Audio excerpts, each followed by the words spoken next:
કાર્યક્રમ અભિનંદન યાત્રા આપણે રાખેલ હતી એની અંદર ખરેખર બાળકોને અહીંયા આગળ રાખવામાં આવે એના લીધે બાળકોને ઘણો એને પ્રેરણા મળે છે બાળકોને કેમ કે અહીંયા ફૌજી જવાન એમને જોઈ બાળકો તો ક્યારના રાહ જોઈ ક્યારે આવે લગભગ 1 કલાકથી તો અભ્યાસે છોડી દીધો ધ્યાન નથી બરાબર તો આ કાર્યક્રમથી આપણે બાળકોને પણ ઉત્સાહ જોવા મળે અમારા જે પ્રકાશભાઈ એ મહારાજ ભણાવેલા અમારા વિદ્યાર્થી છે એટલે અમને પણ ગૌરવ થાય છે કે અમારા ભણાવેલા વિદ્યાર્થીઓ આગળ જાય એટલે અમને ગૌરવની વાત કહેવાય અમારા માટે એટલે બીજા પણ વિદ્યાર્થીઓ આ રીતે ઊંચા પ્રગતિના સોપાનો સર કરે એવી અભ્યર્થના અસ્તુ. જય હિન્દ જય ભારત.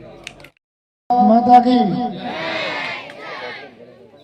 આજના દિવસે આપણા જે યશસ્વી જે સિપાહી તરીકે નિમણૂક થયેલા છે સીઆરપીએફમાં પ્રકાશભાઈ અને પ્રકાશભાઈએ જે ગામનું સમાજનું શાળાનું ગૌરવ વધાર્યું છે એ બદલ ખૂબ ખૂબ પ્રકાશભાઈને અભિનંદન પાઠવવાનો અને આગળના ભવિષ્યમાં પ્રકાશભાઈ ઉત્તરોત્તર ખૂબ જ પ્રગતિ કરે આગળના ભવિષ્યમાં જે લશ્કરની મોટી મોટી પોસ્ટ જે કહેવાય કર્નલ છે લેફ્ટનન્ટ છે માર્શલ છે જોકે મને પૂરા નામ નથી આવડતા પણ છતાં આવી પોસ્ટ સુધી પહોંચે પ્રકાશભાઈ એવી પ્રકાશભાઈને પણ શુભકામના અને આપણે બાળકોને કહેવાનું એટલું જ છે કે પ્રકાશભાઈ પણ આપણી શાળાના જ એક વિદ્યાર્થી છે અને સાહેબ શ્રી પ્રકાશભાઈ જોડે જ ભણેલા છે અને તમે બધા વર્તમાનમાં પણ પ્રકાશભાઈ જોડે શિવરામભાઈ જોડે ભેગા ભણો છો એટલે તમારે પણ સપનો અને ગોલ ઊંચો રાખવાનો કે આગળના ભવિષ્યમાં પ્રકાશભાઈ આપણે પહોંચ્યા છે તો અમે પણ પહોંચીએ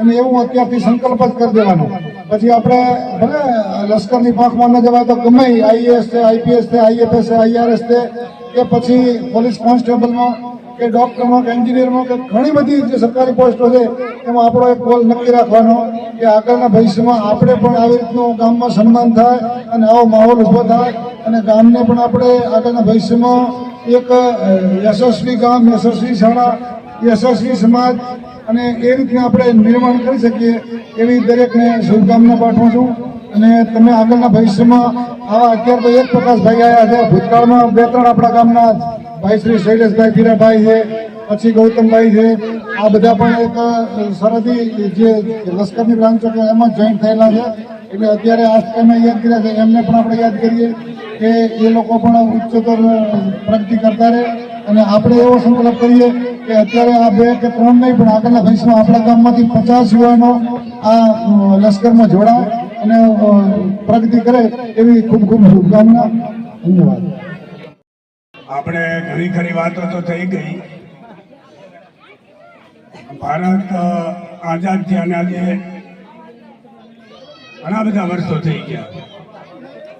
એમાં ગુણ પૂજા વિદ્યા વિવાદાય જન્મદાય શક્તિ પરે સુપર પીડદાય 3 વાતો મુખ્ય છે. એક વિદ્યા, એક ધન અને એક આપણી શક્તિ જે કર્મ. આ ત્રણેયનો સદુપયોગ થાય તો રાષ્ટ્ર આગળ આવે અને એવું જ કાર્ય આપણા ગામમાં આજે ઉત્સાહનો દિવસ છે, આનંદનો દિવસ છે કે ગણપતભાઈના સુપુત્ર એવા પ્રકાશભાઈ કે જે પહેલાના જૂના જમાનામાં કહેવાય તો ખાડાના ખેલ, આ ખાડાના ખેલ છે. આમાં ખુરશી ઉપર બેસીને પંખો ચાલુ કરીને એસીમાં પગાર ખાવા વાળો વર્ગ નથી આ. અને જૂના જમાનામાં હમણાં બાપુને મેં ધીમામ વાત કરતા હતા કે જ્યારે પરણીને આવે અને જ્યારે આવી રાષ્ટ્ર ઉપર આફત આવે ત્યારે એની પત્ની કહેતી કે કા મરજે કા મારજે પણ પીઠ નદી જે લગાર મારી સખીઓ મેણા મારજે કે આ તો કાયર કંઠની નાર. હવે આજે આપણા સરહદે જે સેમાડા સાચવીને રખોમાં કરીને બેઠા છે એવા યુવાનો એક પૂજ્ય છે, શ્રેષ્ઠતમ છે, ત્યાગ છે, એમનામાં બલિદાન છે. ક્યારે શું થાય એક ખાડાના ખેલ જે છે એ અત્યારે આર્મી હાજરી બેઠી છે. અને બીજી વાત કે આપણું ગામ ખૂબ યશસ્વી છે, જો કે થોડું ઘણું ઘટતું લાગે છે પણ એ અત્યારે આપણે એ વાત નહીં કરીએ, કારણ કે કોઈ પણ વસ્તુ વેદોમાં પણ કીધું છે કે કાલસ્ય પીબતા તદરસમ.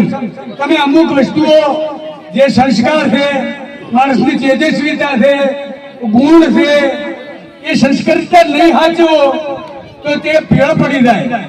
ભાઈ વગરનું ખેતર ભેળાય એમ ગુણ વગરનું, સાહસ વગરનું, વિદ્યા વગરનું અને ધન વગરનું કામ ભેળાઈ જાય. એટલે પ્રત્યેક વડીલને નમ્ર વિનંતી છે કે ફક્ત રોટલા માટે શિક્ષણ નથી, ફક્ત રોટલા લક્ષી શિક્ષણ નથી.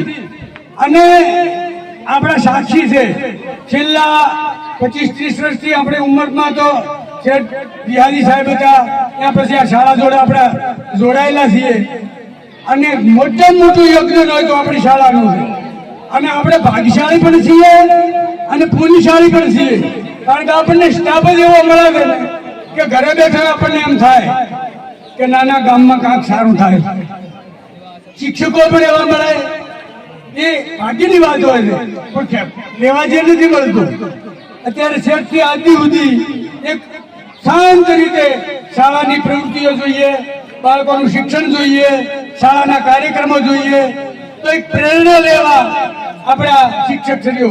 એટલે એમને પણ આજ નમન કરું છું, ગામના આગેવાનો વડીલોને પણ નમન કરું. અને બધા વતી આપણે મહેમાન આવેલા છે એમને પણ આપણે નમન કરીએ કે યશસ્વી થવા માટે આગળ જતા કાં વિદ્યાનો સદુપયોગ થાય, આપણા ધનનો સદુપયોગ થાય અને શરીરને મળેલી શક્તિ કે જેમ રાષ્ટ્રને માટે આ સમર્પિત એક રક્ષક સૈનિક જવાન એમ મોટા થયા પછી કંઈક નામ રોશન થાય એવું કાર્ય બધા કરીએ.